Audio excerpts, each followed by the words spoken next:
केवट निष्काम भक्त है।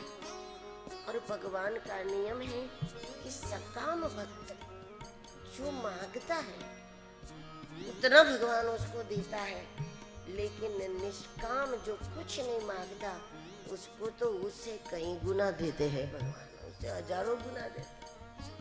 केवट सकाम भक्त नहीं है, केवट निष्काम है।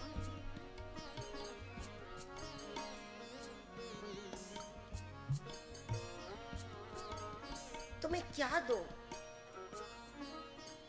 सीता जी ने राम लिखी हुई अंगूठी दी।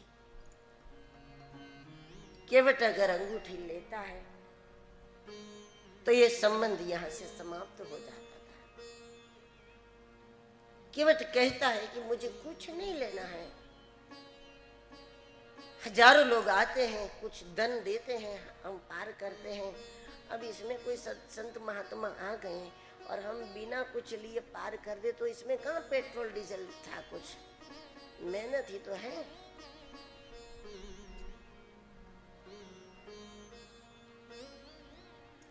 तो केवट कह देता मुझे नहीं लेना, तब भी भगवान के साथ संबंध समाप्त हो जाता था।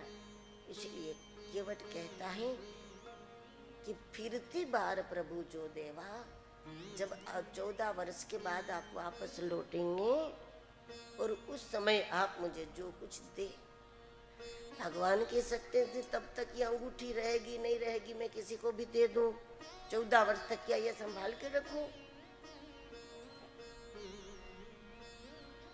केवट कहेगा कि मैंने कब कहा कि मुझे 14 वर्ष के बाद अंगूठी चाहिए। एक छोटा सा पत्थर उठाकर दे देना प्रभु, हम तब भी उसकी भी पूजा करेंगे कि राम का दिया पत्थर है। हमने कब कहा कि अंगूठी? एक चुटकी भर धूल दे दो प्रभु, तो हम उसकी भी पूजा करेंगे। ताबीज में भर लेंगे, हम पहन लेंगे उस धूल, चुटकी भर धूल को भी अगर प्रभु के हाथ से मिली। अभी नहीं लूंगा। 14 वर्ष के बाद भगवान समझ गए और हंसने भी लगे कि 14 साल तक अब इसको जिंदा रखना पड़ेगा। केवट ने अपने काल को जीत लिया है। भक्ति में शक्ति है काल को जीतने की। अब 14 वर्ष तक केवट के ऊपर बिजली भी गिरे तो भी केवट नहीं मरेगा, क्योंकि अब इसको जिंदा रखना पड़ेगा 14 साल। प्रलय भी हो जाए तो केवट नहीं मरेगा, इसको जिंदा रखना पड़ेगा। भक्ति में शक्ति है जो काल को जीते। लेकिन अभी कुछ नहीं लेना है। 14 वर्ष के बाद यहाँ भी यही संकेत है केवट का कि मुझे साधु राम के हाथ से कुछ नहीं चाहिए, मुझे राजा राम के हाथों से ही चाहिए। क्योंकि केवट के इष्ट राजा हैं और वो ये चाहता है कि मुझे मृत्यु के पहले भगवान राम को राज सिंहासन पर देखना है। और मेरे इष्ट भगवान राजा राम है। राम जी को वापस लौटाना पड़ेगा। केवट को कहा फिरती बार, और इसलिए राम जी को लौटना पड़ेगा, इसलिए राम जी को अयोध्या जाने पड़ेगा और इसलिए राम जी को राज सिंहासन पर विराजमान होना पड़ेगा, क्योंकि केवट राजा राम के हाथों से जाएगा।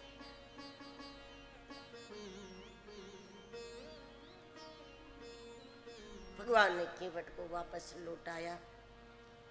भरद्वाज आश्रम गए गुहराज सहित। वहां से भगवान यमुना तट गए, गुहराज को वापस लौटाया और भगवान उस पार पहुंचे यमुना के। और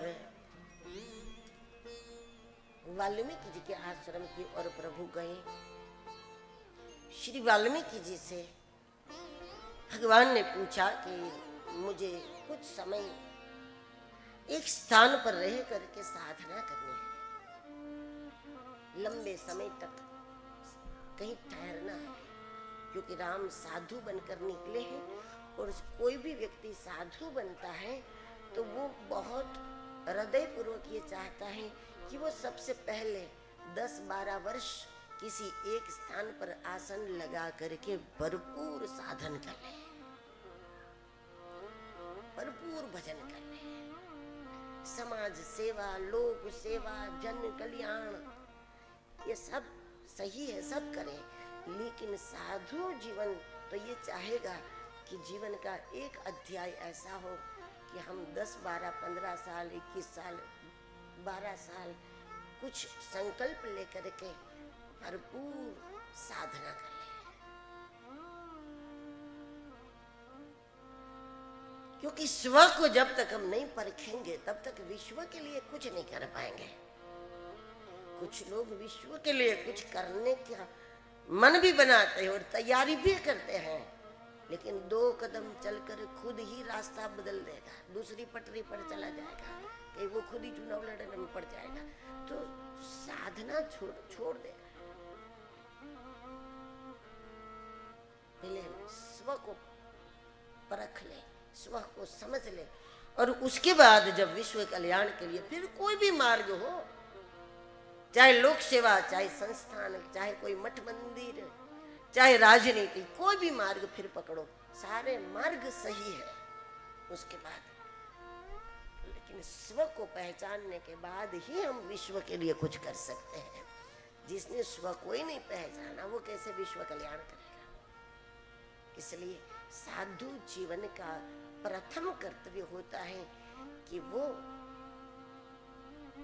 कुछ समय ऐसा रख ले, कम से कम 12 वर्ष एक स्थान पर रह करके गुरु की देखरेख में, गुरुजनों की देखरेख में, साधु संतों के मार्गदर्शन के साथ एक केंद्र में रह करके साधना कर ले। ये प्रथम कर्तव्य है। वाल्मीकि जी ने स्थान बताया, उसके अनुसार भगवान चित्रकूट पहुंचे।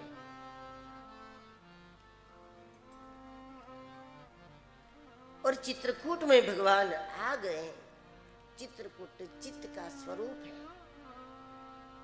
साधना इसी को कहते हैं कि साधक अपने चित्त को कूट कूट करके अपने चित्त को रामाकार बनाता है, ब्रह्माकार बनाता है, कृष्णाकार बनाता है। चित्त को कूटना है। अगर चित्त सुंदर है तो आपको भगवान सुंदर लगेंगे, आपको जगत भी सुंदर लगेगा।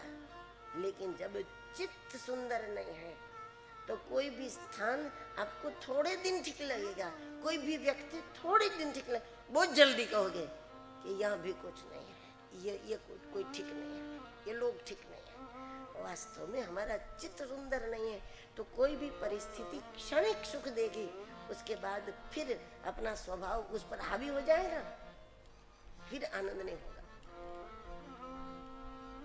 तीर्थों में जाकर भी लोग कब तक शांति से रहते हैं? 1-2 दिन, 2-4 दिन, और उसके बाद फिर मंदिरों में भी झगड़ा करें, तीर्थों में जाकर भी चोरी शुरू कर देंगे। तीर्थों में भी कब तक संयम नियम से रहते हैं? क्योंकि चित्त को कूटना पड़ेगा और चित्रकूट बन जाए। कूट कूट करके चित्त को ही रामाकार बना दो, चित्त को सुंदर बनाओ।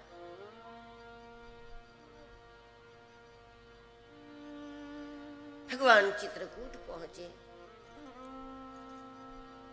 इधर यमुना तट से भगवान ने गुहराज को लौटाया था। उसने आकर सुमंत जी को आग्रह पूर्वक अयोध्या जाने के लिए तैयार किया।